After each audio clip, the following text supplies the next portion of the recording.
All right, let's do it live on a Thursday edition of Cleveland Browns Daily. I am merely Bo. He is the great Z. How you doing? Good. Yeah. Yeah, good. I couldn't tell from the low, tap. though. A little low. A little low. There it is. Because the girl was adjusting. Little He was low. on that Now you're earlier. better. Now I'm better. He was adjusting. By the way, I did something I didn't even know was possible. I just had a bank shot with gum into the physics of that to make that happen are pretty wild. You've also there is a snafu in here. It appears like there is some fresh, relatively fresh food residue. Well, I In had this lunch one. in here. There was a rib bone in there. Yeah. There's a rib bone. We had a rib bone today. Now I feel like I'm having a rib bone. You're welcome. I don't think he was saying thank you. There is a law though on like communal, like you can't put fish in a communal No garbage. way. No way. That's got to go Never. down the road That way down the road. somewhere. That's yeah. got, or at least in that area. Yeah, Gibby has to work today. You're not used to that without Stevie. Stevie, after Yeah, yesterday, I don't. said I The don't rest of do the it- time you're I just don't do chilling any around, work. bossing him around, palling out with your friends at camp. Now you really have to work. No Stevie. after Stevie's Palling performance around yesterday, With who? All your people. You I- got your people. What people? Several. many What- people. In Several. what You are so world? damn popular. The J Bob fan club. The J-Bob Fan Club is long and distinguished. It is J Bob Nation. There's Yeah. a follow up there. Glenn Cook is going to be speaking here momentarily. Is that what I'm- we're led I'm to believe told at that's some the point? Case? Oh baby. I'm doing go. You got notes? I just have one thing that I want to bring attention to because Please. I think it'll be fun for Gibbe to have this. So here we man, there's been so many tweets since I've been here. It's been a long time. Let me see. So basically, Sheldon, not Richardson. He says, I have a question for Nathan Zegura that might finally This once is and for Sheldon all-" Richardson, former Brown. No, Sheldon, not Richardson. This is just a guy on This Twitter. is not Sheldon Richardson. No, Okay, Sheldon, not go. Richardson. Continue. I just want to make sure I had my Yeah. pen ready to take notes.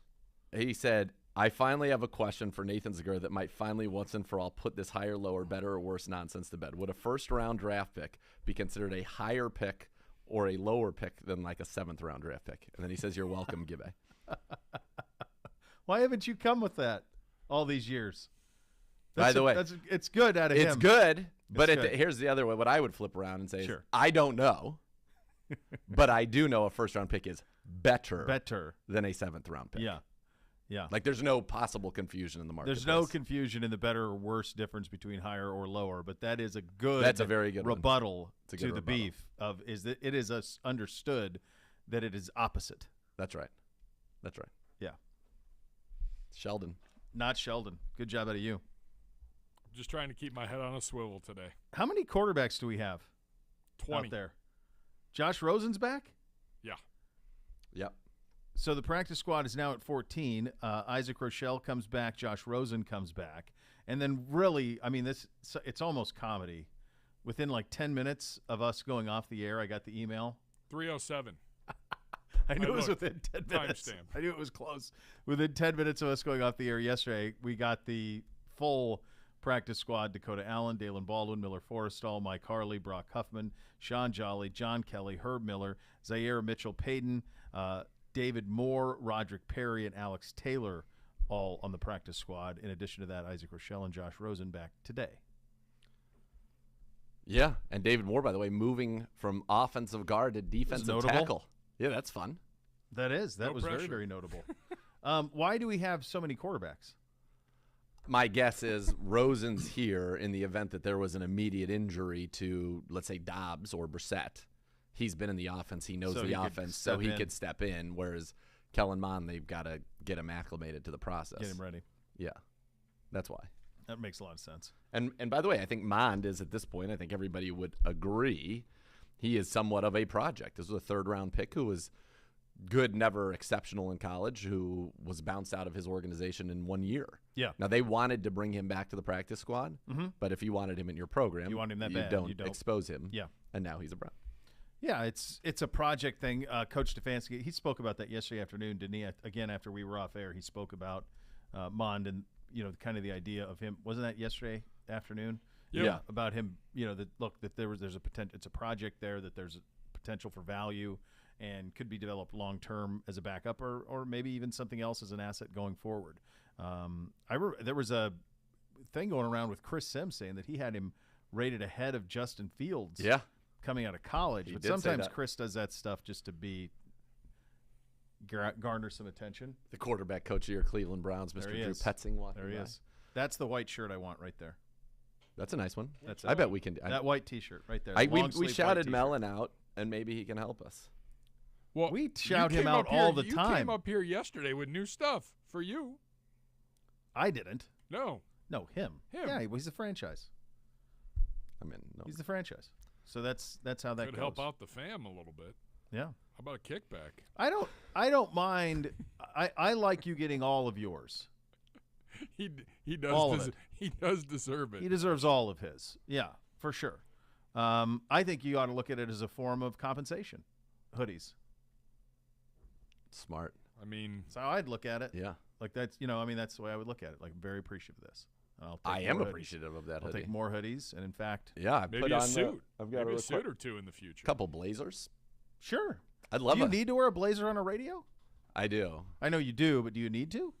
Probably not, but I'm still doing pregame TV and postgame video. Oh, okay. So yeah, you So want still want to. And Yeah. I mean, Jim's always in a blazer. And to. Is he? Yeah, He he's is. got a tie usually. What do most of the guys wear? Like to do the Not. NFL game? I was going to say not. Most of Boy. the college guys don't. They wear Some- polos or Polos t-shirts. or they look like Some dressed of the like guys are coaches. stunningly dressed out. Yeah. In the Yeah, a booths. lot of them yeah. wear dressed like coaches. Is what I Yes. noticed in college. A lot of the radio Yeah. guys. Yeah, I'd like. What do you guys think about?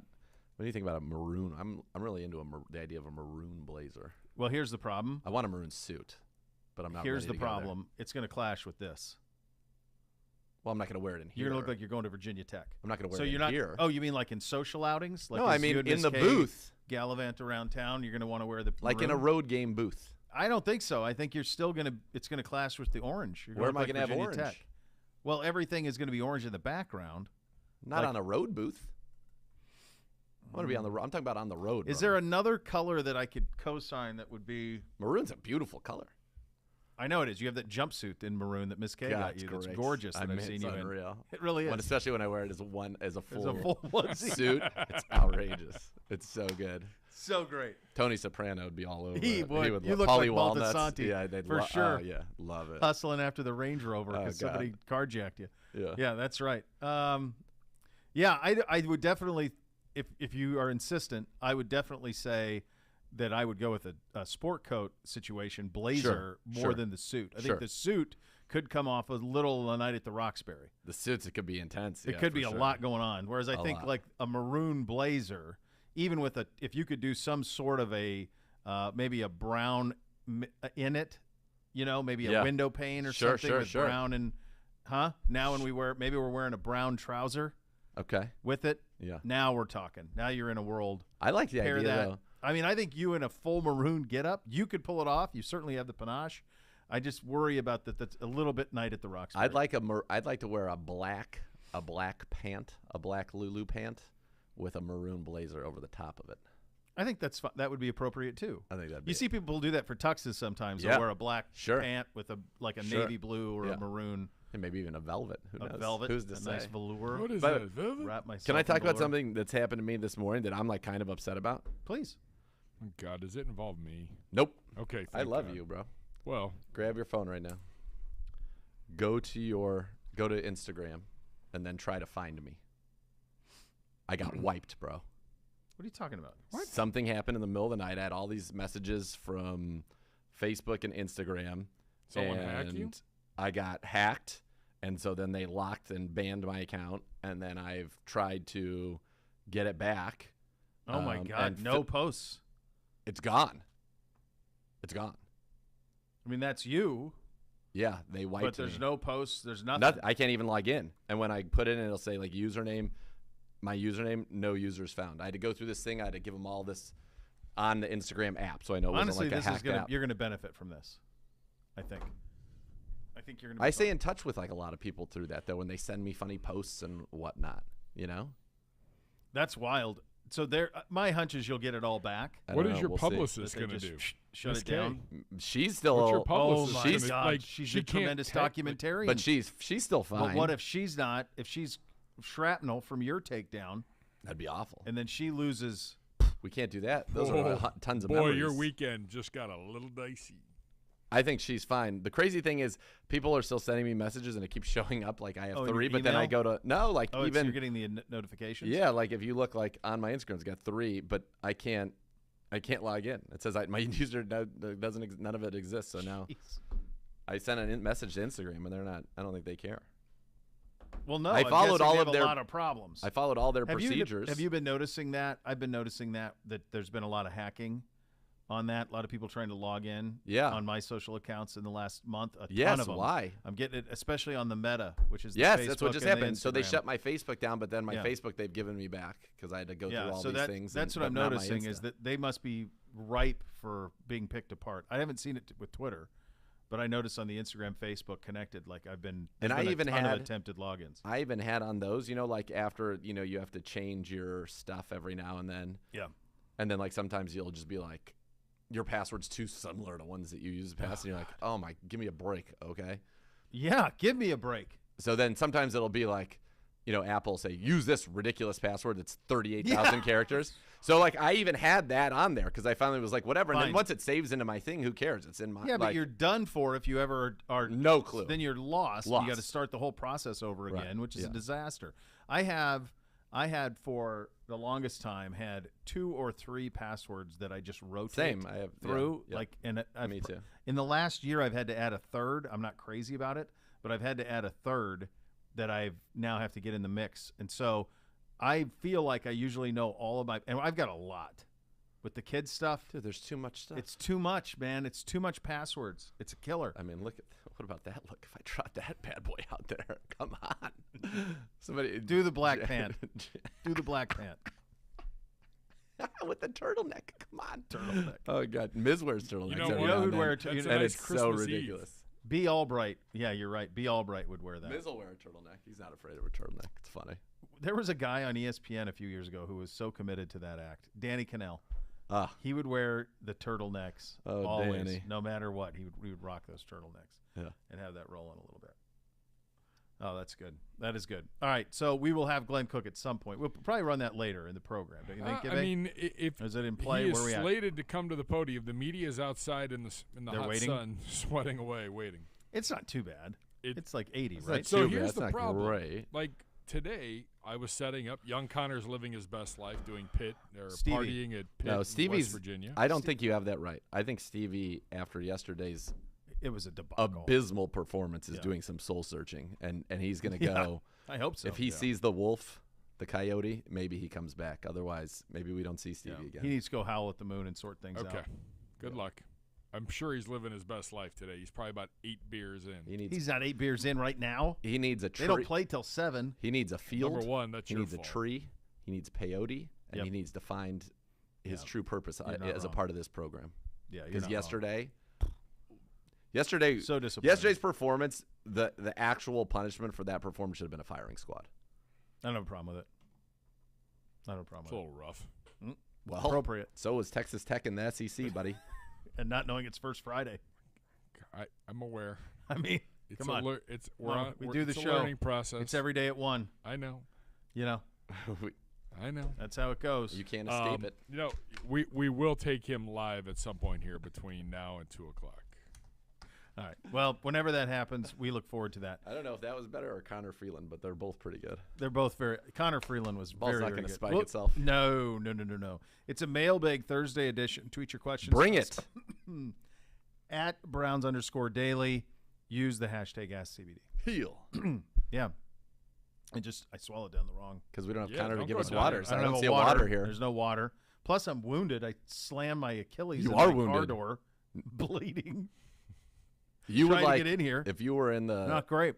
if you were in like the Saharan desert, you'd be attracting predators. There's no question. Yeah, Yeah, if you were on a safari right I now, need- all of a sudden I could use a. hyenas some would be sort of gathering a- around. There's no I jackals. mean, Jackals. it probably blends in with the orange carpet. I don't know how much stain you can actually get if you bleed on it. Well, it turns out there are a few stains on the carpet over on that side. Yeah, Boy, well, there really are. I don't know who's responsible. What for is that. all that drop? It's I don't know. It looks like somebody Segura eating. Segura They're throwing eating stuff because it over looks like it looks like somebody spilled a cup of hot chocolate. It does quite look like frankly. hot chocolate or wine. And I don't drink hot chocolate, Yeah. and one I of don't the drink two. wine here. No, but Look Maybe at we should start. look, they're all Hey, enjoy the team. gonna go building. run them. Where are they going? Yeah, gonna Team go just building have day. fun. Escape rooms. what are they really doing? That They are? Yeah. They're going to an escape room? Not us. Have you guys ever done that? I have with the kids. We did that. A couple that's weeks ago. right. It was awesome. Was it great? So fun. Okay. It was so fun. Jealous. There's a great one right down 91 from you, right next to the bowling alley in Solon. Okay. It's awesome. There's like 8 rooms. It was really fun. Okay. All right. We had a great time. You mentioned Freeland. Speaking of, Baker had to address this, so he was available yesterday. This was a wild story. So she says the interaction takes place in a preseason game. She goes on a podcast and says what she says that he said. In the meantime, not only did our coach get asked about it, but Miles got asked about it. And she did like a media tour to clear up her own words on it. Okay? boy, that's All of that before Baker Mayfield spoke, which was yesterday. Which is funny that Baker Mayfield spoke on a week that there's nothing going on. We don't have anything till next week. Well, this is what This was is going probably on. why he did. Is like Yeah. I'm going to talk. I want to put an end to this. So here is Baker on the reported comments from Cynthia Freeland. Well, first, I didn't say it. Obviously, I mean, everybody's going to write whatever story they want. There's history that I played there the last 4 years. I'm an extremely competitive person. Everybody knows that. If I wasn't wanting to win, then there would be a really big issue of me being the quarterback here. So I want to win in everything I do. That'll never change. No, and it's again like, of course he would have that sentiment. That's absolutely. So then he's pressed on it and asked about Freeland's comments specifically. Here's what he had to say with that. That is not how I phrased it. That's not even what I said. So that's I'll just leave it at that. How did you phrase it, if you don't mind? I didn't even say anything. I just said, Did you I hope, talk yeah. to her at all? Or? No, I talked to her. I mean, I think she addressed it. She said it. Obviously, you guys can go back and look at what she said. But all I did was agree. I hope we win. It's pretty plain and simple. Competitive. I want to win. And I don't think that should be harped on. All right, couple things on this. How did you phrase it? He didn't answer. Well, first of all, it's a private conversation. How Sure. he phrased a private conversation Not that was their shared business. publicly is not relevant. It's not germane to this situation. Number two, the of course he would agree with it. Number three, this all falls at Cynthia Freeland's feet Oh yeah. because she took an off-the-record conversation, off-the-cuff commentary back and forth and went public. And I think she probably knows it, which is why she tried to cover it up yesterday. She shouldn't. I mean, obviously, never- no. Going back on, she's gonna wish. Maybe I just shouldn't have said anything. The thing that's unfortunate for her is that, again, I go back to it. She obviously had told that story to people, not for public, Clearly. and then they were on the podcast. Hey, why don't you tell us that again? Mm-hmm. Which they shouldn't have done either. Valid. That shouldn't have been But brought she up. should know well enough to Say, say, hey, nah, nah, we're not doing that. we're not going to do that here. We're not doing that. Yeah. And look, of course, it sounds like something he would have said. He probably did say something similar to that, if not that. And so what? So what? So what? Of course, he should say that. So what? Everybody feels that way. Everybody on both sides of this game. This game's got a lot of juice to it. Okay. Yeah. I think the thing that's unfortunate, and one of the reasons, and I'm sure he had to talk to his head coach, and he probably had to talk to the GM, and he had to go through that whole rigmarole. Did you say this? Which is What did you do? What was exactly one of the reasons why that Baker Mayfield experience often comes with more than just football. And so this is the first example of that in Carolina. And in this case, I will say I don't think it was his fault. No, I don't think, number one, if he did say what is being reported he said, I have no problem with it. I don't think anybody here would have any problem with it. I don't think anybody would have any offense with it. Like, that's what he should say. That's his job. Number one, it's his job. Number two, there is some personal animus, regardless of if it was the right thing. All of see, I go back to the thing that we lack, I feel like in many areas in today's society, we lack nuance in our discussion. Mm-hmm. It is either A or it is B. Mm-hmm. I'm going to posit that it is both A and B. Baker Mayfield is the best quarterback that we have had since Bernie Kosar. Baker Mayfield was the man of character in the sense that he was able to lift a sagging franchise, bring it to heights it had not seen in a quarter century. Mm-hmm. That can be true. And it can also be true that the Browns still needed to upgrade their quarterback position to be a Super Bowl contender perennially. Yep. Those things are both true. And so for Baker, it would be hurtful to know that the team that drafts you number 1 overall doesn't view you as that guy. And then to find out, guess what? Nobody in the NFL does either. So I need to prove it to everybody that I am that guy again. I think his emotions, valid. If he said that, on brand, valid, like it. I actually like that. That is Baker. Baker's not going to be like, well, it's going to be a fun game and, No. whoever wins, wins. No, that's not what it's about. And guess what? These guys are athletes. They're competitors. They all feel that way. Yeah. We want to go and take it to the Carolina Panthers in the parlance of our times, and they want to take it to us. That's the NFL. That's week 1, and this one has some personal feelings to it on both sides. So, yeah, fun, good. Shouldn't even have had to comment on it. Should never have gone public, and it also shouldn't be a big deal even if it did go public. Like, so what? No big deal. No big deal. Did you guys see? Are you guys aware of Aaron Donald's first public comments on the 2 helmets in each hand? No, and I'd love to hear Nice this. little PR gaff. Have you heard the audio of this? Yeah, I can get So it, too, he's if you selling. He apparently he's selling something called Dr. Teal's. He's an endorser for them. Okay. They do like Epsom salts and like bath products, right? Okay. So he's doing this. So somehow he ends up on a Zach Gelb show. Now I don't know. I've never heard of it. Guy, I guess he does CBS radio Okay. at nights or something nationally. So he's on this show, and this host is asking him about the incident. Several asked him. At some point, a PR person from the Rams jumps in.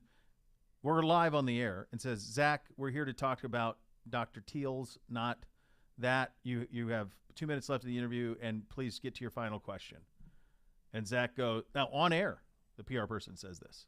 Okay, so then Zach goes, well, then he asks one more, and then Aaron Donald goes, I'm 31, and because of Dr. Teal's, blah, blah, blah, I'm healthy, and he doesn't answer the question. So among the questions I have, and maybe we should play it in the second hour because it's pretty wild. It's about 50 seconds. Yeah. It's crazy. So, 1, how is the first time that Aaron Donald talks after that not with Jay Glazer, let's say, or someone of that ilk? How would that not be the first thing? Like, why are you doing? My guess is they don't want him local- talking at all. Of course they don't. Right. Of course they don't. But if they do, you'd want it to be with somebody like Glazer or somebody like that, not Sure. on a Wednesday evening on CBS Sports Radio. Sure. Number 2, if you are going to have him do that and you're the PR person, you have to know that that's a live interview and you can't jump into it regardless of how far it's going off the rails. Yeah. Was he? I wonder if he was doing like the famous cattle calls, where it's like, Of course he you do was. one, and then you go Of course right he to the was. next. Of course he was. I have Yeah. had PR people step in and go, 2 minutes left, guys. Yeah. They No, that's fine. We all understand the gimmick. We've all been in this a long time. We get to ask 4 or 5 legitimate questions, and then we get to pump. And then you promote What your whatever happened this last is. week in joint practices? Because we all saw the Oh, video. here you go. Yeah, I found the clip here. All right, go ahead. let's, Got it, Nick? Go ahead. Play it, Nick. Yep. What happened last week in joint practices? Because we all saw the video of you swinging helmets, and people were wondering what was going on there. It was just a practice. Obviously people got phones out and things like that, but I'm not gonna sit and talk about negative stuff that happened at a practice. My main focus is Buffalo. So Was there any internal punishment? we talked. So Were you thinking maybe you were going to get suspended or anything? Hey, Zach. I wasn't We're, worried about it. So yeah, we're just going to focus just here because Aaron's here today to talk about Dr. Teal's. So you do have 2 minutes left if you want to pivot to your last question, please. No, okay. Just one more thing, Aaron, on this, and I'll get to Dr. Teal's. What sparked it? Just wondering, because I think people are curious about it. Well, being a guy that's 31 years old, my main focus is football. Obviously, the physical part you do, but it's more about the recovery thing that I need to do, and being a partner with Dr. Teal's and be able to use Dr. Teal 2 or 3 times a week to help my body recover. All right, so that's from the Zach Gelb show last night. We're just going to focus on who do you think you are? Dr. We're just going to Teal's- focus. Listen, you blew it already by putting him on radio. Yeah. He's got enough social followers. You think Dr. Teals even wants him doing the rounds on this? Like, you don't think this hot? You don't think the next person that interviews him is going to do the same thing? Of course. He's not going to talk again. No, he's not going to talk again. He's got enough social media followers. Doesn't even need to do it. Who put him in the position? Only person that wins in this is this Zach Gelb guy. That's it. Yeah. He's going to talk to somebody in advance of the Thursday Night Football in a wink-wink deal with the network where you sit down and you ask him, and so he gets to say what he wants to say, which is fine. That's the way the business works. That's what it'll be. Yeah. So that'll probably be with Maria Taylor? Yeah. Right? Because they have the first game. Who has the first game? Sunday. Doesn't NBC? Sunday night, yeah. I think it's Sunday Night Football Crew. Maybe he'll sit down with who's on that now? Tirico hosts. I think it'd be Maria Taylor. Would be my guess. Yeah. There's like 40 people hosting that show. Come on. I think it should be. I think it's time for him to do a sit down with Jack. Well, Jack could handle it. He'd be excited. Pumped. He'd be all sorts of jacked for that. Ronnie Harrison would be like, not pleased. Here, nonplussed, if you will. Let's see. Tirico, Collinsworth, Melissa Stark, Maria Taylor, Tony Dungy, Jason Garrett, Chris Sims, Rodney Harrison, Matthew Berry, Sam Flood. All right, if we're going to do odds on who's going to do it, let me throw a few shekels on Tony Dungy plus 4,000. I like that. Mr. Rehab. Yeah. How about Melissa Stark? Remember, she was on Monday Night Football for a time. Yeah, sure was. And now back in the mix.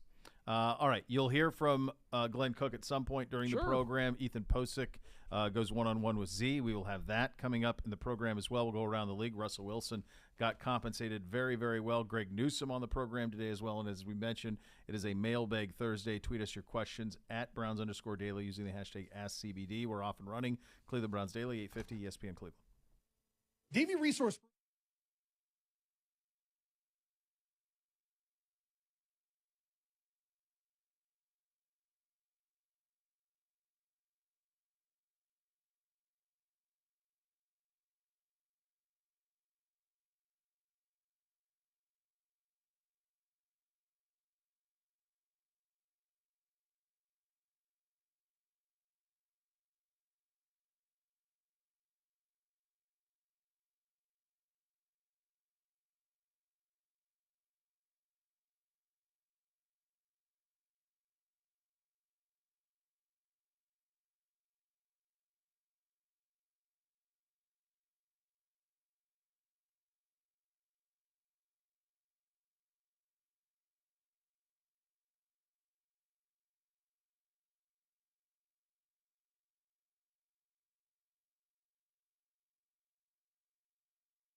All right, let's head straight to the podium. Here's our Glenn Cook. You're down.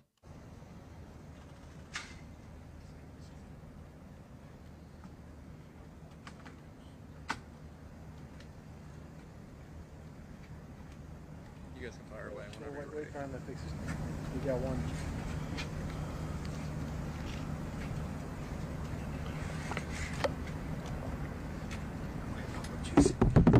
Oh, good.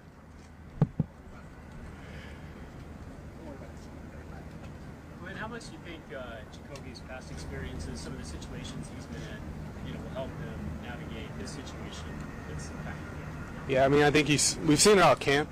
Jacoby's just really poised. He's really under control.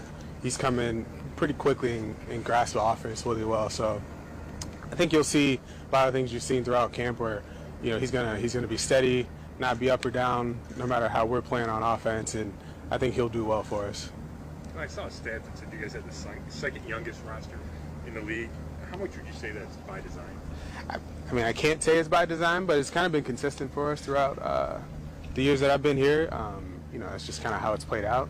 I wouldn't say it's completely intentional. Does it seem at all counterproductive when it feels like the roster is built to win now, that there's so many guys that are relatively inexperienced?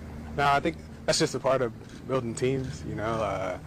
There's turnover every year. Oftentimes the people you're replacing them with are younger individuals, and that's just a part of it. There'll be uncertainty. That's why we have to trust the process, and I believe that we're not focused on week one. We want to make sure we're hitting our stride, mid-season and towards that, and so we feel good about where we are. When Kevin Stefanski was hired, you have a lot of quarterbacks, and they all are big. Uh-huh. For the most part, they're all athletic. They're a lot different than previous. When was that decision made to seek that out in the quarterback? I tell you, I wish it was intentional. I wish it was on purpose. I think it's kind of played out that way. Each situation was unique in terms of how they came available and the timing and when we signed them. I'd say Jacoby is not as athletic as some of the other guys, but yeah, I think Mond is, we just acquired him. He's athletic. And then obviously Josh, he's done a great job throughout camp. So I wouldn't say it's completely intentional, though, in terms of philosophical change. It's just kind of how it's played out. Glenn, can you explain a little bit about the philosophy of using, the 53, the space on the 53 for Kellen, and then the next day bringing in Josh, and just kind of how it is set up right now? What's sort of the thinking? I mean, just keeping as many good players as we can. We were fond of Kellen from afar throughout the draft process, and have an opportunity to get a young player in who we still see some development runway for, and work with him and see what he can do for us and how he develops. And we like what Josh did in camp, and so we're glad to have him back too. What went into keeping only 2 tight ends? Yeah, it's still fluid. That's kind of how it played out. I think AB would say you want to keep the best 53. And so we're still, I'd say it's not firm. The roster's going to change, throughout the season. So that's kind of where we are right now, but it's not. Mond was drafted in the 3rd round. Was he on your draft board radar? Yeah, I mean, he was on the draft board. Yeah, won't say specifically where he was, but we liked him. I think you'll see it. He's got a strong arm. He can make all the throws. He's an athletic young man. So we like the talent and what we saw of him at Texas A&M, and we're gonna just give him his opportunity to grow and develop here. Back to the tight ends. When Kellen was hired, one of the first things he talked about was using a lot of tight ends and the fullback. And just the way things shook out, no fullback, only 2 active tight ends. Is there a shift in philosophy, or is it just how things just happen to? Probably more the latter. I'd say it's just how we're constructed right now. Yeah, I would not look at the 53 as, and it won't be regardless. You'll have injuries, things will come up, so this won't be our final snapshot of who's on the roster. So it's kind of just where we are right now. Can you guys say your names too, just to help me? That's my bad. Chris Ishmael. Yeah. The receiving core has been something that a lot of people outside the building have talked about.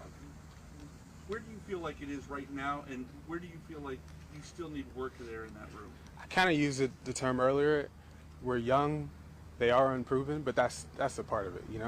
We're trusting our process and what we saw in their abilities for each player when they came out. We're going to give them their opportunities to grow. These guys come along at different points in the season, different points of their career. So whoever steps up and is ready to go, I think we have faith in them, and Coach has faith in them. So we'll be good there. It's one thing to have faith though in these young receivers, Mm-hmm. but when you're in the way the team seems to be built, it's like ready to win now. So how do you balance the win now with incorporating so many young players that are unproven at such a critical position within the offense? Yeah, I think the way we balance it is just focus on the Panthers. That's the game we need to win right now. So, I think all those guys will be ready to contribute if we need them to. Glenn Ashley, Bastock from Cleveland.com. We talked to Chase earlier, but I guess when you have a guy like that, whether it's a guy who traded for a free agent, a rookie who spends a lot of preseason injured, I guess how difficult does that make to evaluate them then? I mean, Chase has a little bit of experience in the league, so we never want to overweight the preseason, overweight preseason games. We saw what he could do early in camp. We like where he is and what he'll do for the defense. But I think it's a part of just the process, right? Guys get hurt.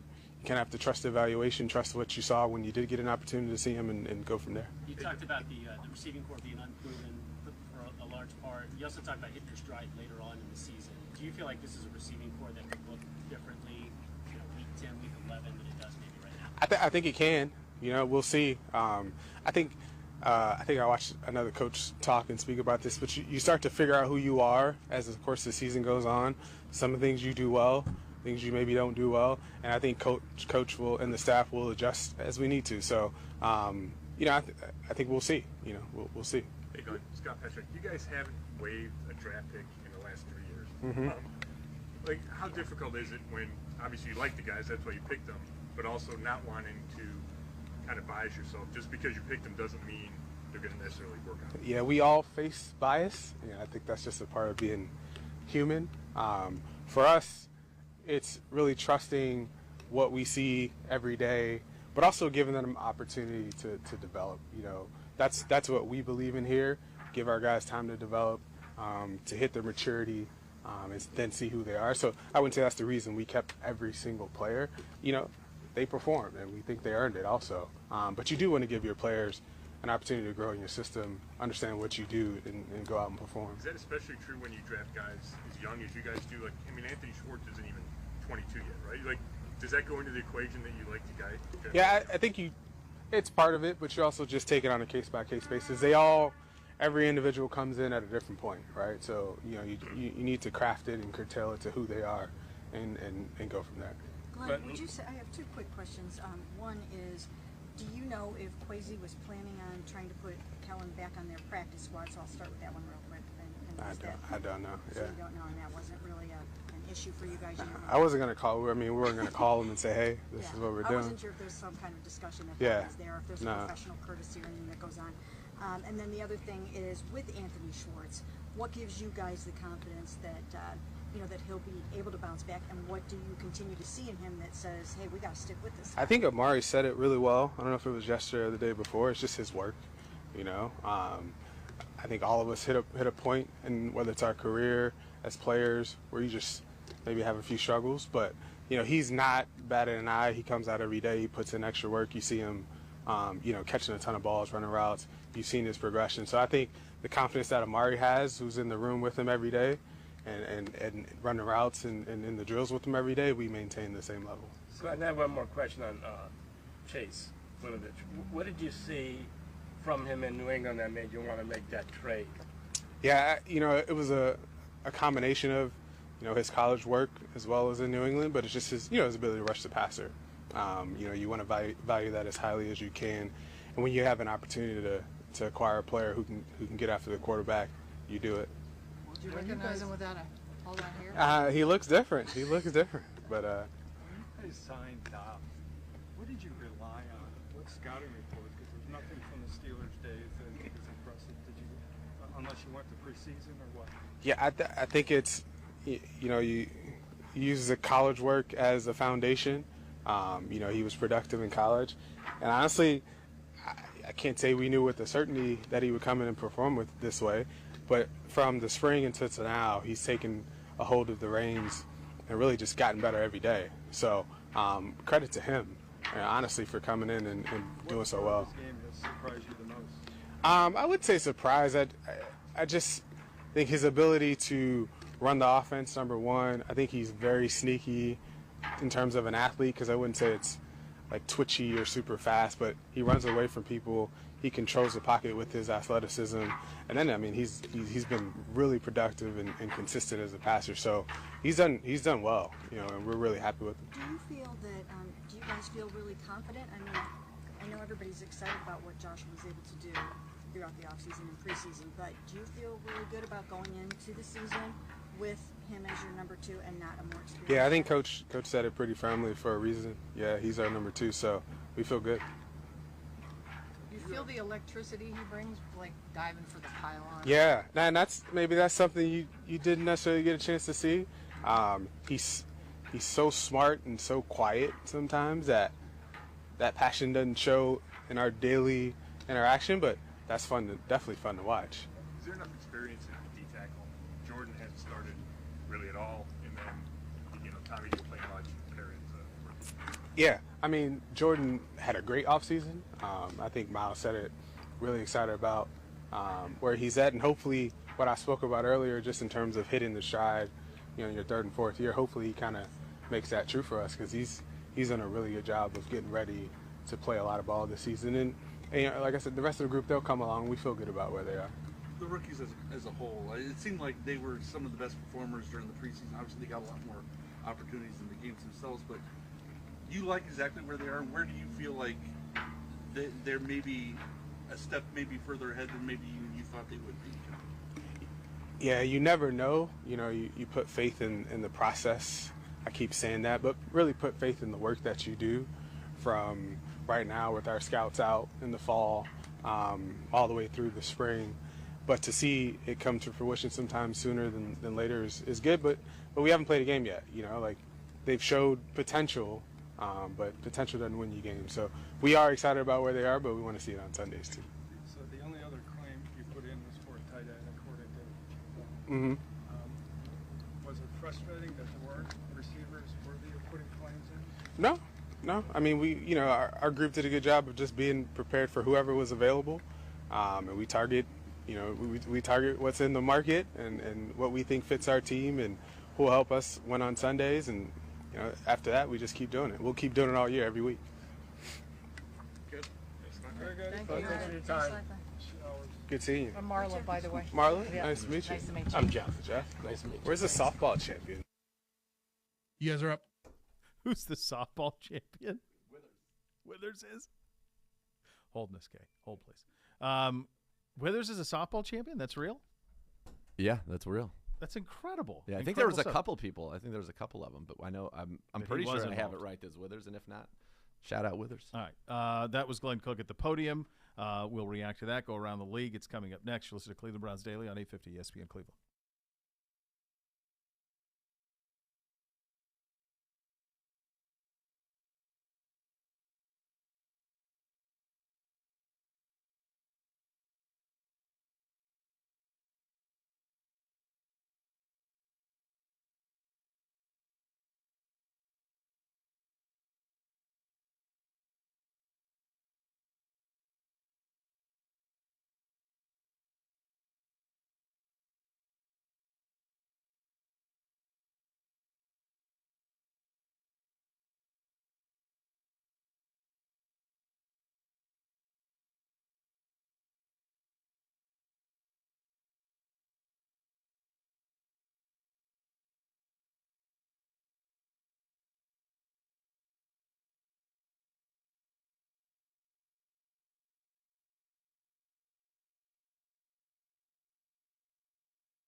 Both are my friends at Renew Home Exteriors, offering high-performance products that are durable, long-lasting, cost and energy-saving to transform the look and efficiency of your home.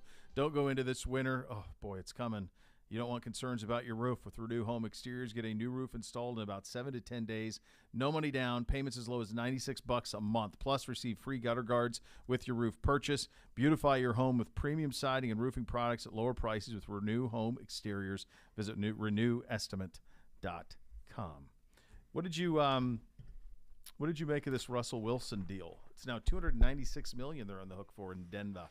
Nice first contract for the new ownership. Yeah, and he's going to be there through now being 40. I think he certainly has the capacity and ability to play till he's 40. I agree. I think he probably will play out that deal unless he doesn't want to. And will he play out this deal as it is? No, because in 4 years from now, or with the way the salary cap's going to only go up and up, and the way that the money's going to continue to pour into the NFL, he's probably going to restructure it and add in a few more things and get a little bit extra. So it's just look, they made a move. They got their guy. He's their guy. He is cemented as their guy. The end. That's what it is. Do you find it interesting that you saw the back and forth with Albright this morning where he talked about Seattle wanted to trade him to us for the number one overall? Was that the Baker year? Yes. Okay. I wonder what Seattle didn't like about him, that they didn't want to do a contract extension with him. I think he's maybe just a little bit of a unique bird. Must be. I also have a hard time getting my head around that being real. So that would have been in 2018. Russ would have been. And it was just for the number one. Yeah. That's what's being reported. So that's a 29-year-old Russell Wilson for number one overall. I feel like you do that every time out of 100. Like every time out of 1 billion. I mean, Correct. You'd give up 3 ones to get him. Yeah. So you give up number one, and you still, by the way, had number 4. So you would have gotten Russell Wilson and Denzel Ward out of that draft. Correct. That feels like. And Nick Chubb. That feels like it's a no-brainer. Mm-hmm. So I have a hard time believing Ben's that it was usually on true. all that. I just wonder if maybe they inquired, or if we inquired. I wonder how that. Why do we say no? I don't get it. I don't either. I don't know that anybody would have at that time. He was still Russ at 29. Everybody knew what he was capable of. Hold on, so let's look up his 2017 season. Yeah, I was surprised when I saw that. In 2017, they go 9-7. He throws for 4,000 yards, leads the NFL with 34 passing touchdowns and 11 interceptions. Yeah, I think you do that all day.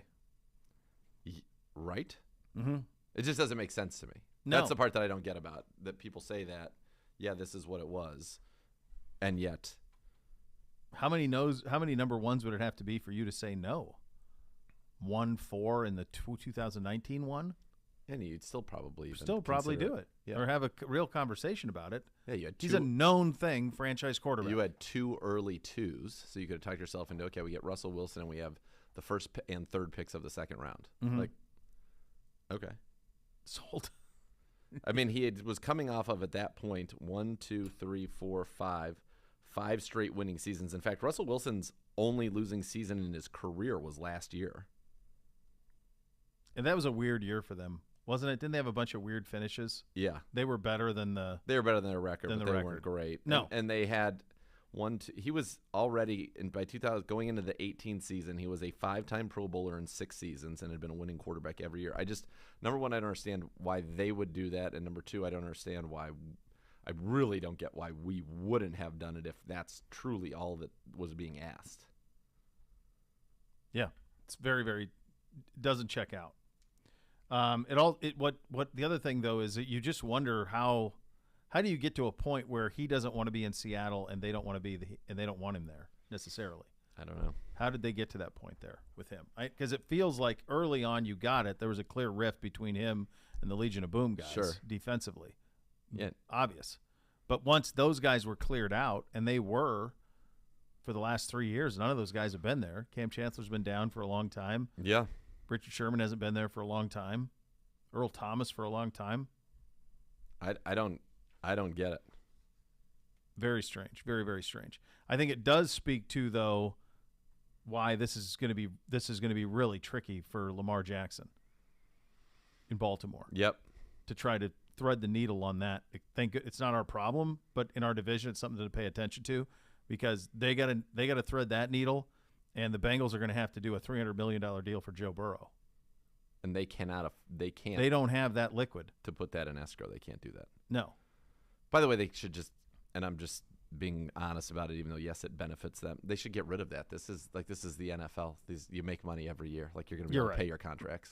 You don't need to say, oh well, I know for sure we're going to be able to pay. Like you're going to be able to pay. Art Modell. No, it's a long time from that. All these guys now, all these teams make money. Yeah, you're doing just fine. So, yes.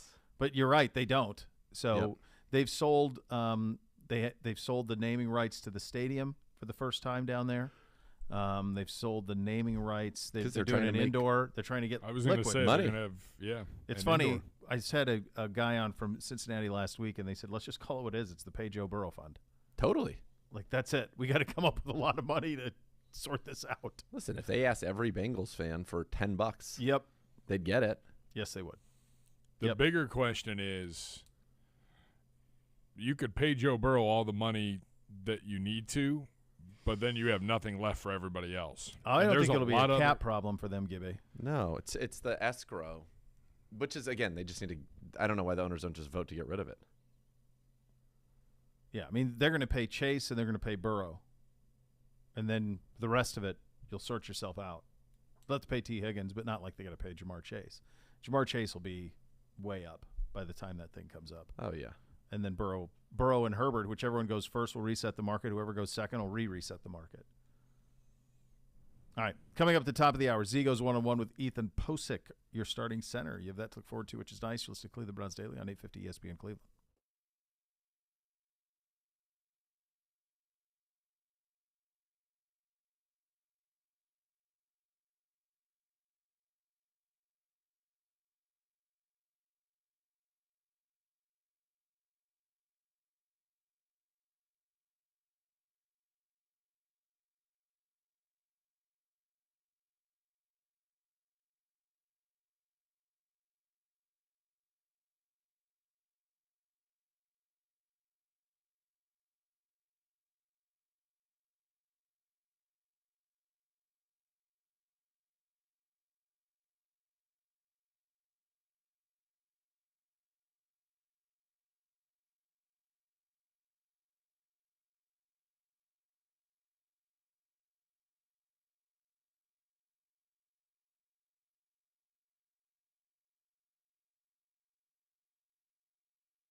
Companion Barking Backers, presented by Milk Bones, the Browns' newest club for pet parents worldwide. Sign up today at barkingbackers.com. Barking Backers, the fan club for dogs. And now here is Z with starting center Ethan Posick. Here with center. You're down. Again, Ethan, pleasure to talk to you. Great to meet you.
You to work. You guys now seamlessly move up together as the starters. What's that relationship been like? Because I know it's important, that center quarterback exchange. Yeah, Jacoby's awesome. He's a vet, man, and he's super smooth in the huddle, and he's very efficient, and I'm really excited for him. All right, take me inside that room. What's coming into that room like when you've got some well-established guys like a Joel Bitonio, a Jack Conklin, Wyatt, a young guy who's had a lot of success, Jed. But you come in as one of the more veteran guys, honestly, in that room, along with like Joel and Jack. Yeah, but man, I just come in. This is such a talented room. I just come in and I'm learning. I'm seeing everything and how, Joel might do something and Wyatt might do something and how maybe I can translate that to my game. So being able to just see and just like hear like Joel talk and like Wyatt talk and Jack and Jed and like it's a really talented room, man.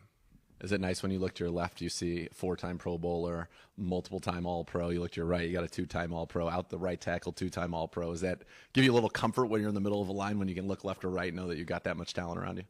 Yeah, it's a great room. It really is, and I'm a firm believer in iron sharpens iron, and I think that's the case. All right, so you come here to the Browns.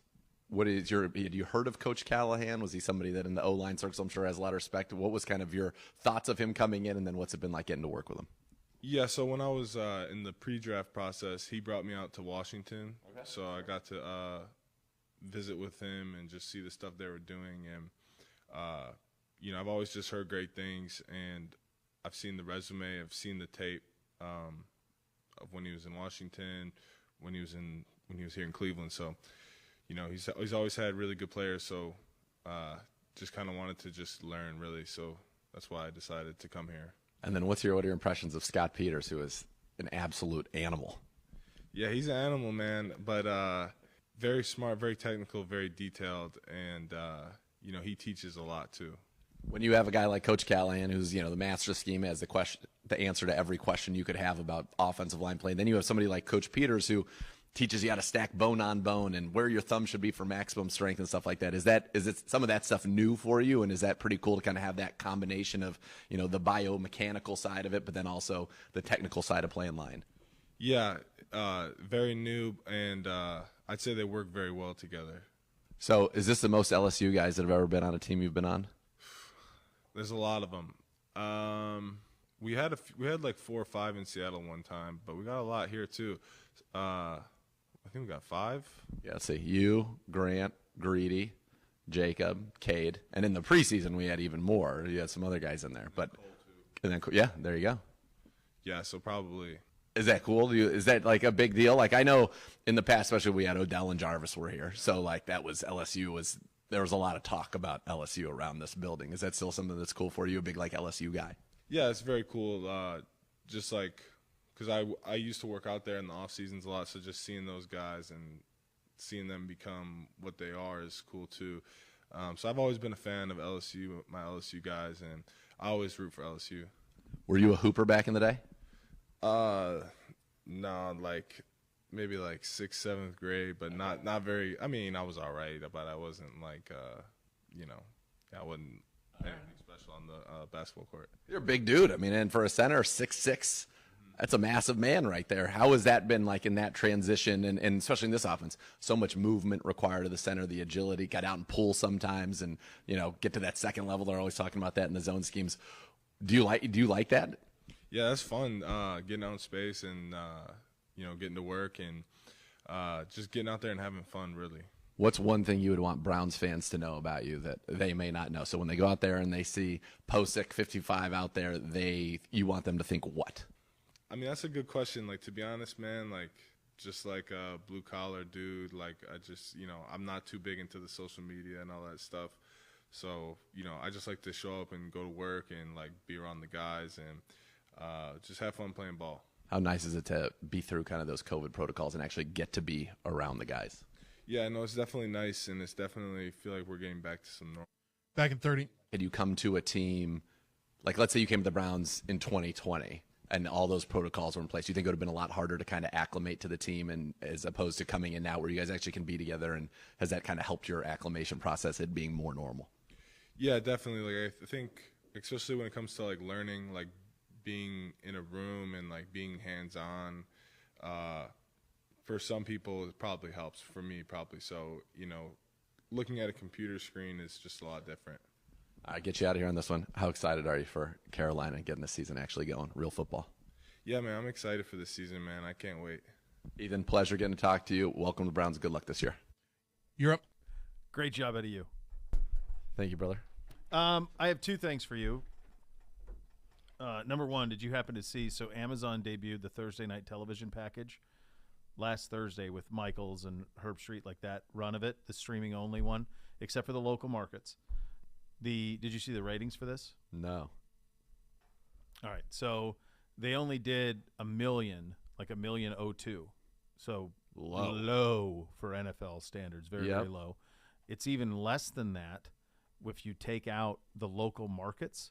So the local markets represented about 500,000 of it. So in terms of people who actually streamed the game, it was around only a little more than 500,000 people actually streamed the game, which is incredibly low, which speaks to, while we talk about the streaming services, we're not there yet to where the casual fan will seek it out and land on it. We're just not there yet where in mass they're doing that. I mean, we are in the sense of, like, you'd go to YouTube TV because that's still TV to you. Yeah. But you go to HBO for Thrones because you know it's there. But the notion that you're going to have to watch football via the Amazon app on your TV is not what people are accustomed to. So you're not something they seek out. No. The other thing that was surprising about it, this was all from John Oran of Sports Business Journal, the average age of the person watching it, and this speaks to the conversation we were having earlier in the week about Nielsen and Arbitron and all of that from a rating standpoint. The average age was like 55.6 on Amazon. On the stream. So that stunned me, and then I thought to myself, is that the average age of the consumer or the average age of the person who's paying for the account? Right? Bingo. Yes. Bingo. That was interesting. That's right. Another thing I want to run by you. You know how I'm rewatching? I rewatched Any Given Sunday. Yeah. Like last week. Yeah. So over the last couple of nights, in bits and pieces, and I haven't watched it to start to finish, but in bits and pieces, I've rewatched The Program. Are you familiar with The Program? Boy, am I. Have we gone onto the freeway yet? Is that still in it? That scene is not in it. It's taken out. I saw it in the theater. I saw it with that scene, and the scene was in it. And I played quarterback in high school and used many of the Joe Kane lines often. I bet you did. A lot of put the women and children to bed and go look into dinner was said in huddles. That's a lock. So the movie's, it's just absurd. It's great. It's as fun as can be. And yet it also tries to be really serious. And there's some parts that are really dark. Yeah. And I wish they wouldn't have gone down that road. So I was reading an oral history on it. Okay. Because I haven't thought about this movie in 20 years. And in the oral history, Craig Sheffer, who played Joe Kane, by the way, was 33 years old when he was playing Joe Kane in the movie and looked it, mind you. Joe Kane, Craig Sheffer said that he got the job on a lot on one of the studio lots. Yeah. Because they took him outside and he threw a ball, and he says at the quote he says that he threw it 65 yards. To which I say there's no chance way. that Joe Kane threw the ball 65 yards. Agreed. Which got me thinking, how many starting quarterbacks in the NFL can throw it 65 yards? I'd say most. Most? Zach Wilson, yes. Josh Allen, yes. Tua? Huh? Maybe not. I mean, Mac when Jones? I was in college. Now, this is with a Duke football. Not a junior ball or No, a college right. ball like No, a Duke. Not even a college, not even a high school ball, because the Duke I always is preferred the the biggest Duke. of the ball. I You always- guys played Duke with the flag? When I played flag, We always used the played. Duke. We always played with a high school ball or a college ball when we played flag. I don't think that was an option for us. I liked the way the Duke fit my hand. I thought it's interesting you say it. So I found for my hand, Yeah. I always found the high school ball and the college ball to be too fat in the middle. I didn't like that. I liked in my mind, and maybe I'm wrong, I felt like the Duke was more an elongated ball. It's the opposite. I have one on. I've got a Duke and Yeah. I've got a college football national championship ball. The Duke is bigger around. In the very middle, In the but very I don't think it middle. is at the top. I think those balls are like almost like more of like a watermelon shape. I should bring it versus in. I should bring them in. The Duke. The Duke's definitely more pointed at the tips. Yes, for and sure. I like that. Okay. So so I always played with a Duke. But Yeah. when I was in college, the best I ever did was 70, and I would. You threw it 70 in the air? Yeah, I would win at Emory every year. I won by like 10 That's yards. absurd. Why didn't you play quarterback in high school? Because if you could throw it weighed- 70 yards in the air, dude, your arm was still the same. I was 6'4", right? Maybe a $140. Still though, the arm's Maybe. the arm. They wanted me to play, of course. 70-yard arm. My God. Not Pedro did not want me playing football. I'm pretty sure we had a dude who went and played Maybe at 60. Oregon so this would have been 95. He graduated 95 Mhm. and went to play at Oregon, and like I would go on the field before the games and like sling it around with Yeah. him because he was our running back, but we played hoops together. Todd Brooks was his name, may he rest in peace. And I would go out there and sling it around, and when they would come recruit him, they would always come and be like, "Why aren't you playing? Like you obviously can throw the ball." And I was like, "I weigh a pound." Still, should have got out there and sling it 70 yards. He It didn't could've want me coached to you sling up. it. That's why I was the Georgia state flag football champion. I mean, for God's sakes, that's an incredible hose. I could sling it back I'll then. tell you what. I'll tell you this: when I was out here with Ray Farmer, when Mhm. Ray Farmer was the GM, Yeah. and I was cooking up my idea of playing in the fourth preseason Right. game, so they walked me out there, Uh-huh. and what he said is you have to be able to throw it 50 in the air, Mhm. and I got 161. So that was 2014. So 14 years out of college, I dropped drastically. Yeah. but I hit 61. Crazy. Good job out of you. I used to have a cannon, dude. Clearly, I'm acknowling. Yeah, and I back in believe the you. day. Yeah. I think there's probably more who do than I initially thought Yes. because, when I was there's a lot of the guys who are short throwers like Breeze and Roethlisberger who lost their fastball. A lot of those Totally, guys are they're gone. Rivers is gone. A lot of the guys now probably. Like I don't know if Mariota can. Yeah, I don't know about. But you'd be surprised. Like you're talking. See, here's the difference too. Okay, we're talking Garoppolo. We're talking about like me doing that, crow hopping and like launching it for pure distance. You're talking about like can they just like throw it like they're playing football, like with shoulder pads and that's the other part. Yes, Shoulder shoulder pads. pads. Take something off. Yes, of it, Steph for sure. Curry. Like Steph Curry can shoot his normal shot from like 45 feet. Sure. Yeah. Same. That's form. the difference. You know That's what I'm saying? Yeah, for sure. Yeah, probably. I think majority could. There's probably 5 or 6 who couldn't. Yeah, the majority can. It's an audacious statement for a 33-year-old Craig Sheffer, though. I don't to say that he could. I just look don't at see him it. and I think that it is feels there impossible. are so many other outrageous claims that he could make that feel far more likely to have come to fruition than that. I mean, have you seen the shot that they use for him like him now? Have you seen a picture of him now? No. Third in. I mean, oh my. No, yeah, I don't know that. Yeah. That doesn't look like he's out No, there slinging the that ball doesn't around. feel like that's going to happen. Greg Newsome, his availability coming up next. You're listening to Cleveland Browns Daily on 850 ESPN Cleveland.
Bath Authority can give you the bathroom of your dreams. Why not transform your current bathroom into a custom bath? You'll feel like a spa in about a day with the Bath Authority. They can make it a reality for you at a fraction of the cost of the competitors. The Bath Authority is Cleveland's premier bath and shower remodeler, experts and factory-trained installers. You give them a call now, you get $500 off your next custom bath or shower remodel. Call 216-220-8399 or go to thebathauthority.com. It's where affordability meets quality, the largest selection of bath projects, all made in the United States. Change your bathroom from outdated to outstanding in about a day. Superior products with expert installers at thebathauthority.com. Yes, Dr. Z. The Manning cast schedule has been announced. I didn't know. I don't understand how you're still going to do this when you have Aikman and Buck. The Like, Manning there's going to cast- be an ego. It's back, baby. Yeah. By the way, did you see Aikman take some shots? Both of them took some shots at Fox. They were I like, don't the understand guy never how, even. The guy I don't understand never how even Joe reached out. Buck's taking a shot at Fox. I understand how Aikman is, but I'll be very honest with you. I think Aikman didn't have his fastball until last year. He brought it back last year. Last year he had his fastball. Yeah. Because he was pretty nondescript, and then last year he went when he was going to be up. He was better than Romo, and he was all in. Yeah. Yeah, he was. And I think I don't understand what Buck's beef would be. Like they made Joe Buck the face of Fox Sports at like 26 for decades. They gave him the keys to the castle. I don't know how he could have a beef. Yeah. It was an interesting with Andrew Marchand. Yeah, it was with Marchand and John Oler. Yeah, he was basically the guy I mean, just Buck cited on said- the ratings. Yeah. Yeah. Buck said, I doubt I'll ever call baseball again. That was kind of a sobering moment. But I feel like if I'm him, Jimmy Crack Corn, and I don't care. I'm getting paid twice as much he to was work he less. was pretty like stoic about it I'm though, sure and he I was like, was. wow. But He's think about done. Jimmy He's making more, and I don't care. He's gonna make more and work less. Yeah. Win. Sold. Win. He's done it. He called the World Series for 20-some years. Yeah. Like, Yep. no big I deal, don't- man. All right, here we go. Manning cast. Week 1, Broncos at Seahawks. Week 3, Cowboys at Giants. I love that they're out week 2. It's great. It's just so funny. What So is dumb. week 2 that they're not doing? I have no idea, but they're out on it. Week 3, Cowboys Giants. Week 4, Rams Niners. Week 7, Bears Patriots. Week 8, Bengals Browns. We'll have a Manning cast. Oh boy. Week 9, Ravens Saints. Week 13, Saints Bucks. Week 14, Pats Cardinals. Week 15, Rams Packers, and then Monday night of the wild card. So weekend. less. All 10. That only feels like, is it 10? 10. All 10 will be available on ESPN2 with 4 also on ESPN Plus. That's pretty surprising to me how little that is. Yeah. I wonder if that's in a reaction to what they paid for Aikman and Buck. They don't want to undermine Well, them. it's interesting, and Florio at the end is only Florio would do to be like, well, you'd have to wonder. The value of to ESPN remains unclear. It surely doesn't get people to watch the game who otherwise wouldn't tune in, and it siphons viewers away from the main broadcast for which they're paying a lot. For whatever Disney is paying, it's very fair to ask whether the publicly traded company is getting a full and proper return for its shareholders. I mean, that feels a little harsh right there, Florio, but a valid question. Yeah. Well, you don't need it anymore, right? Because you're paying Buck and Aikman to be that. Yep. Now, I like it, especially Peyton. Eli's kind of a one trick, kind of one note. Yeah. But Peyton is quite good, and I find his insight to be incredible. Yeah. And I find him entertaining. I think sometimes it was hard when I didn't really notice it until our game. When it's a team you care about, it's kind of unwatchable because they will have to shoehorn interviews with nonsensical celebrities instead of just doing the game. Yep. Like, I'd rather him just do the game. The evolution, in my mind, is every game should have a Manning cast in its local market. Yeah. So We talked about that with Joe and with Joe, camp, start of absolutely. camp, yeah. Yes, right, exactly. That's what it should be. Yeah, because there's no What's the value in having people call the games who aren't like the preeminent voices who don't know the teams? Like, I don't get that. I don't understand. Team I don't either. 6 or Team 7 calling a game. Why wouldn't you rather just have the local guys do it? Yeah, they know what they're doing. Yeah. Right. All right, here's Greg Newsome from the podium from yesterday. Let's have a listen. Take us through, You're down. and what has it been like to, not be able to be out there full go? I mean, it's just running around, just getting tight, camp legs. So just a lot of fatigue. I felt a little bit, so I decided to go to the trainers, got an MRI, seen that I had a little minor, strain, and just been rehabbing, just trying to stay locked in while my guys are out there going. But, now I feel great, trainers has done a great job. So, I'll be ready to go week 1. Greg, how different does it feel now getting ready for week 1? So a year ago, obviously you're going to play a bunch last year too, but does it feel a lot different to you? For sure. Like I said earlier, I feel a lot more confident, like just going into this week 1 versus last year. I was confident, but, just being a rookie, you don't know what to expect for your first actual real game. Going against Kansas City last year as a rookie, that's, a big challenge for us. So, going in this year, I'm just a lot more confident just because I got, a bunch of games under my belt now. How much better is the defense as a whole, Greg, compared to a year? I think we're way better. And I know people could say, how is that if you got the same players? I just feel like we gel a lot more. We know each other, more on a personal level. So, I feel like we trust each other. And, I feel like we'll be able to show that week 1. The Bengals receivers had some things to say about you guys, and you in particular. Did you see that? Oh, yeah, for sure. I seen it. I put that in the back burner. I got to focus on week 1. And then after that, week 2, 3, 4. And, when we get to Bengals week, then, they're going to have to, answer those things that they were talking about. But, as of right now, focus on week 1 and getting the dub. So as we start week 1, you are the slot corner. That hasn't changed? Yeah, for sure. I'm definitely going to be working inside, outside, just like camp. We haven't really, did anything game plan-wise, but, whatever the coach needs me to do this week, I'll definitely be ready to do it. Go from outside on the first down to inside on second down. Yeah, whatever coach has me doing. So I really don't know yet. But, whatever he needs me to do. Feel like you got a good grasp on all that, though, if you're going to be flip-flopping? Oh, for sure. I think this camp, and even last year, having a guy like Troy Hill, he prepared me to play inside. So I definitely think I have a good grasp of it right now. What can you do as a cornerback, and there's nothing to do, but as far as Anthony Schwartz and kind of, giving him the looks that he needs and maybe encouraging him or getting him ready to play, do you feel like, is there anything that you can do over the next how many ever days in that regard? No, not really. Anthony, he's going to be ready to go. This happens. I got into a slump before where, back in 5 and things like that. That happens. It's a part of the game of football. But I can tell you guys, week 1, he'll be ready to go for sure. I know that. Defense going to be frightening.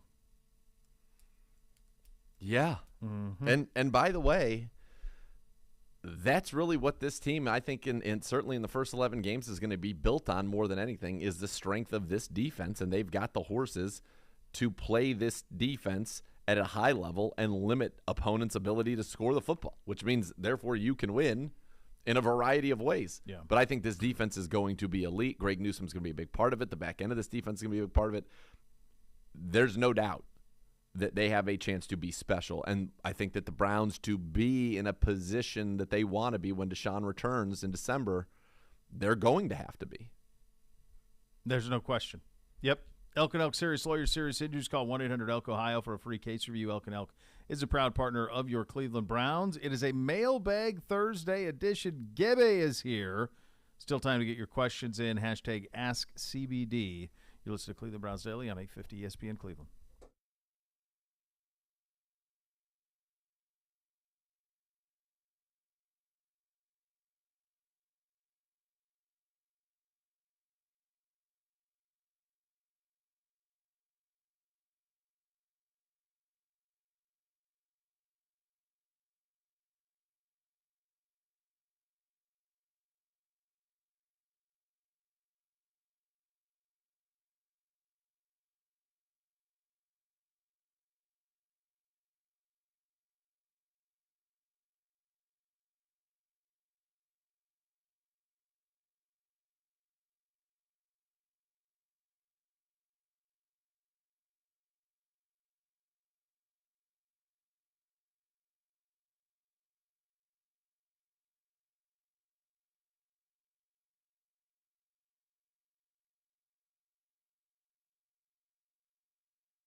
The Land on Demand, remodeled by the Bath Authority, has been free for the entire month of August. If you like what you saw, read, and heard, it's now time to subscribe for the Brown season at thelandondemand.com. Watch your favorite shows on the new HD quality video. Follow the season with Tony Grossi's columns, Daily Grossi podcast, and the 100 Years Pod. Hear your favorite shows on demand without commercial interruptions. Go to thelandondemand.com to subscribe today. Hello, Gibby. Greetings, gentlemen. How are you? I'm good. So is J. Bob Gibbs on J-Bob. Twitter at J. Bob. J-Bob. Hey, J. Bob. J. Bob. J. Bob. Are we done? Yeah. It's a Mailbag Thursday. Tweet your questions to us at Browns_Daily using the hashtag AskCBD. Jason Monsman at from_the_mower. Okay. All right. Have Nate or Gibbe own up Who's to Nate? the fact that Pitbull's Timber featuring Kesha was once a prominently placed bumper music during the CBD Wilhelm era. It was. What was to the huh, to the how? Timber, the song your Oh, Timber. kids love Timber was in the CBD rejoins. Based on what though? It's not. I don't remember ever. It was Wilhelm's. Well, one of Wilhelm Wilhelm's wanted it. favorites. He loved it. Yeah. Loved it. Yeah. Okay. I don't. What's so? What's he say? He's mad that it was ever a part of the show. Or that I said it sucked, Yeah. and at one point it was a part of the show. That's okay. Yeah. By the way, there's an interesting discussion on tonight's Kevin Stefanski show about the movie Rudy. Thanks to Sucks. Z. Yeah. Totally sucks. I talked with Jeremiah Usu-Koromo and was trying to get him to admit that it was not good. He would not. He was steadfast. And then he said that he had watched it before he even went to Notre Dame and loved it. And I'm like, come on. So I said, so you're telling me you and Allen Iverson were sitting around together in Hampton, VA, watching Rudy? Yeah. And then he said that, yeah, I think AI had a Notre Dame jersey. I was like, okay. Suspect. I mean, like, if you just... The movie is ridiculous. It's awful. It sucks.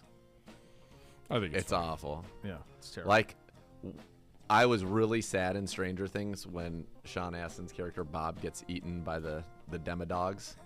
Okay. And it was like Sure. a very tragic death, and I was sad Sure. about it. But then I was like, he was also Rudy. Also Rudy. So in my So mind, was I was watching, to make it easier emotionally, I was watching Rudy be eaten. I like it. And then I didn't care. I was like, Demodogs! All right. Go. Yeah. Yeah, you go. Yeah. No problem with it. No problem. Probably it is, if Rudy the movie was on fire, I have no water. Sorry. Burn. Yeah. Wow. The only part that's good about it, but then I use as a GIF, is the I do like that one. The clap. Charles Dutton. Charles S. S. Dutton. Dutton. Yeah. Yeah. Yeah. That's about it. Right now, Pedro there's a lot of S. meshling. I feel like he should have an S. He's a D. A D. He's a Dragomir. Sure. Pedro D. Zagura. Pedro D. Period. Yeah. My buddy that I used Pete to stay D. with, who was on PDD. the NLRB and was one of the great labor lawyers in our country, was Charles S. Cohen. I like it. Yeah, just a period. Harry like it. S. Truman. Actually, it was Charles I. Just an I. Yeah, It's tougher together. when it's a vowel. Tougher. Yeah. Unless Stephen A. That works. Stephen A. Screaming A. And we have. He's going to run what for about- president. Did you see that? No, he's not. Jason R. Gibbe. Robert. J-Bob. J-Bob. Hey. J-Bob, give me! J-Bob, Gibbe. That'd be so fun. Like if that gonna was beat this. when he Gonna comes beat in, Mr. Ed. When you come into the Oktoberfest. Hey, J-Bob, Gibbe. They're gonna love it. It's Gonna be walk so right by you. So great. Oh, yeah, it's gonna be great. It's gonna be great. Ooh, I still get to do the. Oh, I think that's how I'm gonna close out the Stefanski show. I gotta thank executive producer Andy Roth, executive producer J-Bob Gibbe. Let's have a little professionalism. Why? Oh my God. Because. Meshling. I have one for the Meckling. Browns Daily Boys. He then followed up with 40 more. Yeah, Meckling's on fire. He's on fire. He's got a bunch. Bobby! Best underdog in a film. Shane Flacco Falco, Average right? Joe's Gym. Falco. I'd expect Andy that from Esteban. Shawshank Redemption. Underdog, the Hoosiers basketball team, Rocky. It's a lot of options there. All right, so let's go through these one by one. Andy Dufresne is not an underdog in any way. He's the smartest guy in Shawshank State Penitentiary. By far. So he's not an underdog. He overcame odds, but not an underdog. Rocky would be an underdog in what? Rocky Against Ivan Drago, for sure. 1, 4, 3. What about Thunderlips? Well, he definitely was against Mr. T. So Yeah, he gets Clubber against Lane. Thunderlips and Clubber Lane. And how can Rocky be an underdog always? And win. And he's always he's champion many times. So maybe he's actually the favorite. Yeah. Hoosiers is the correct answer because it's also real. And they had 6 guys on the team, and one of them shot granny-style free throws and won the Indiana State basketball championship. Hoosiers is good, but Average Joe's Gym, they really showed up in dodgeball against almost insurmountable odds. Yeah, I think the thing that's tricky there is I think it's pretty amazing that they greenlit that on dodgeball being the sport to be contested. Unreal. Because it's not like anyone was playing dodgeball at that time. 5D's the dodgeball. Yeah. The one and only time I ever played competitive dodgeball, I used to do a television show in Columbus called the Average Joe Sports Show, and Justin Zwick, the former Ohio State quarterback and Massillon Tigers standout, before that Orville standout, was one of the panelists on the show. And so we entered a dodgeball tournament as the Average Joe Sports Show to play into this. We did like a documentary of it. Yeah. And needless to say, Zwicky could probably also throw it 70 yards. Oh, I'm sure. Okay. And he was taking people out. Oh, I'm sure. Heaters. And there was near fisticuffs at the end because of the velocity that he was of pegging which people. he was pegging people. Near fist is the closest I've come to a fight since I've been married. Oh, wow. Yeah. Gibbe, can you recite the 5Ds of dodgeball? I don't think I can. Duck, dodge, dive. Whit Goodman's incredible at that. Oh, so good. He is. Dodge, duck. Yeah. Dive. Yeah, I had those 3. Okay. I got nothing. I don't know the other 2. Dip. Yeah. And dodge again. 2 dodges. Yeah. Has Vaughn It's ever done dodge, duck, dip, dive, and Vaughn's dodge? not doing anything in that. It's the most. He's still great, but it's just the most flatlined Vaughn of all time. Of yeah. all time. There's no. He's very subdued. Patches O'Houlihan though brings it. Very strong. Yep.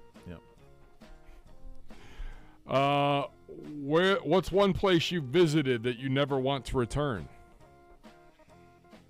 Indiana. Come on, we love the combine. I hate it. I hate Indiana. You don't hate the combine. Actually, I hate Southern Illinois worse. Champaign, Illinois. The worst. Suck.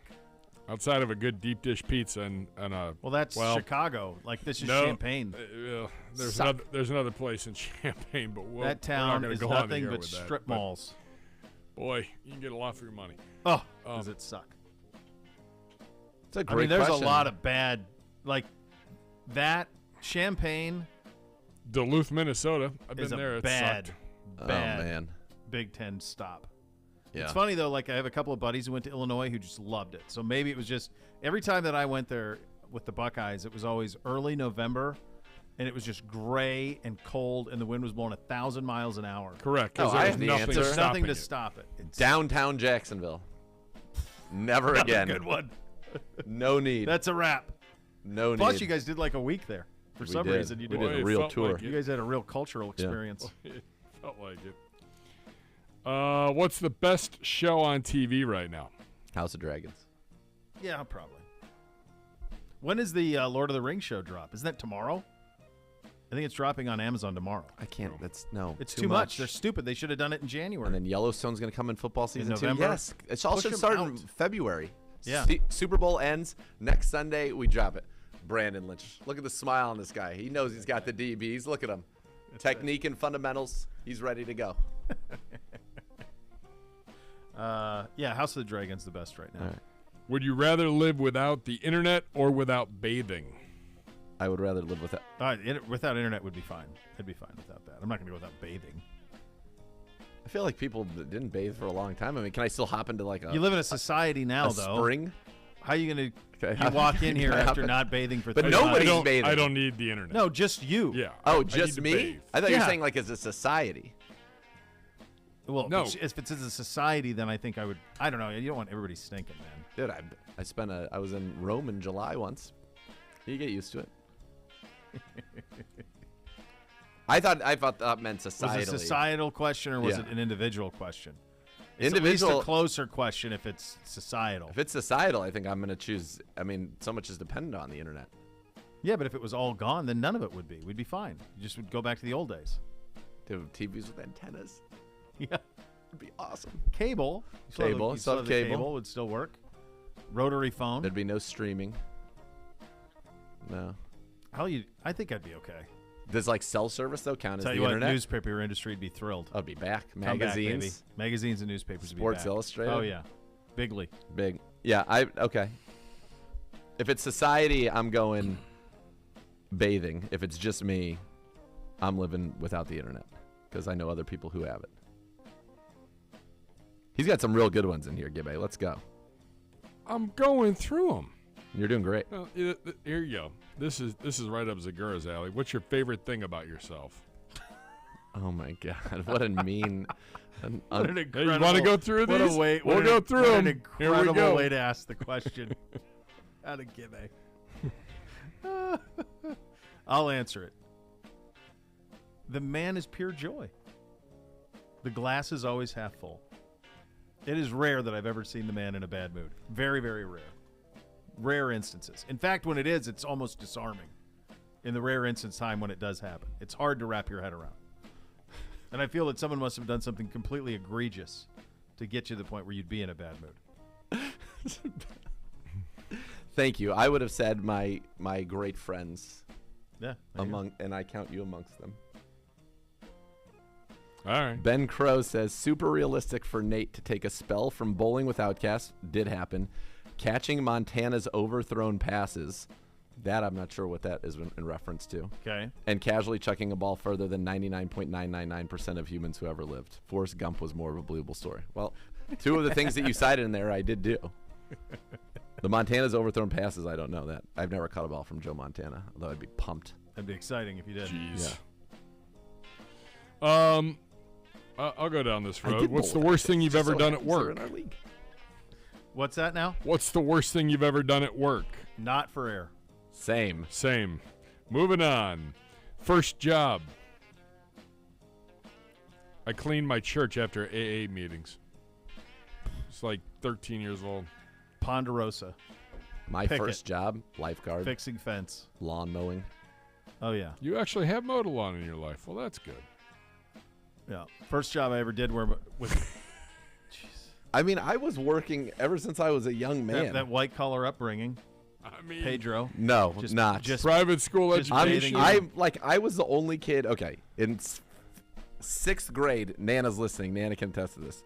Sixth grade, me made my own lunches, did my own laundry, and rode a bike home from school. Which was, that doesn't sound crazy in and of itself if you went to the school in your district. Not only did I not go to the school in my district, I went to the next district over and not even the closest school the next district over. That is a little bit of a get off my lawn claim out of you. That's almost a rode the bike uphill both ways. Okay. I'm not saying it's not true. I'm just saying I that's rode how a it bike sounds. from New That's how Haven it Middle sounds. School. Yeah, I believe you. Just saying the way that it Get sounds. Nana on the phone.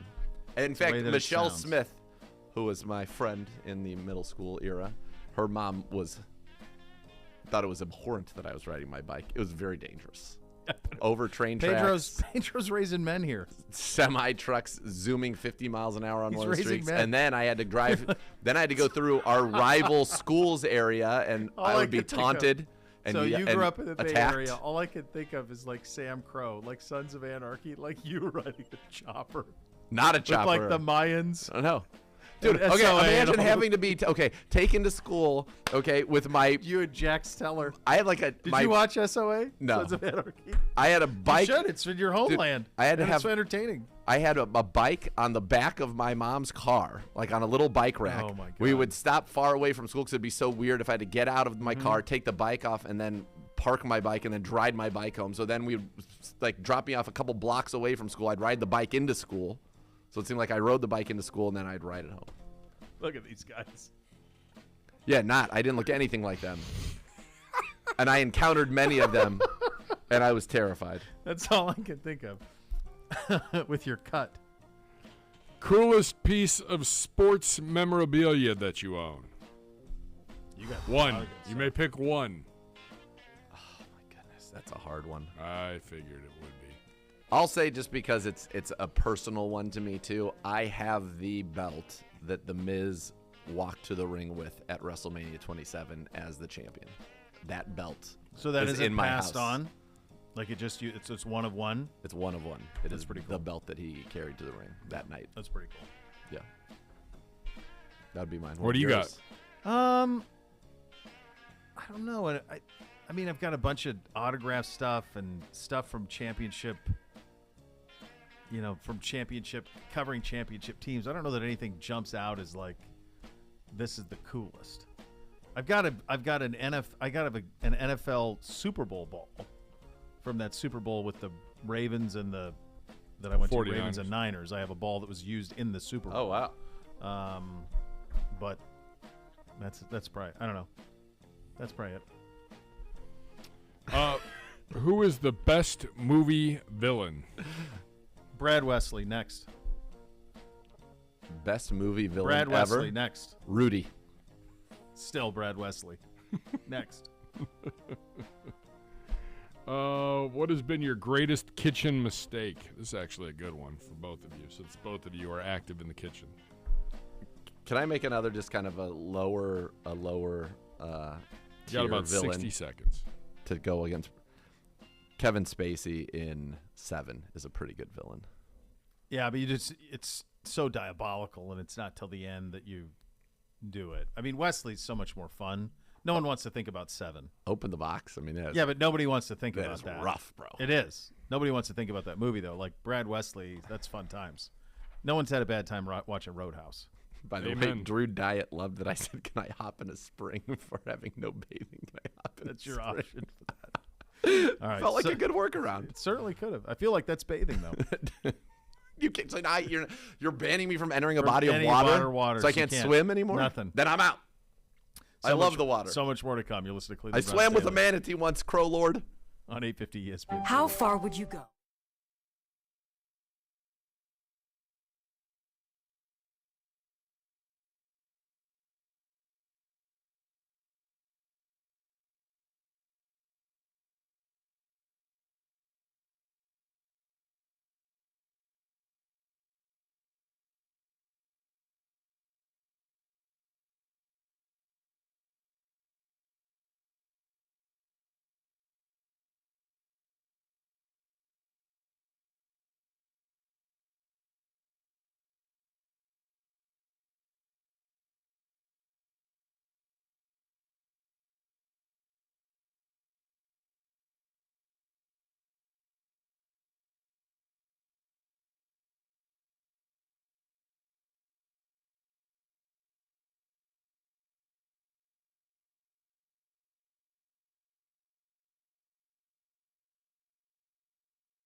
You're up.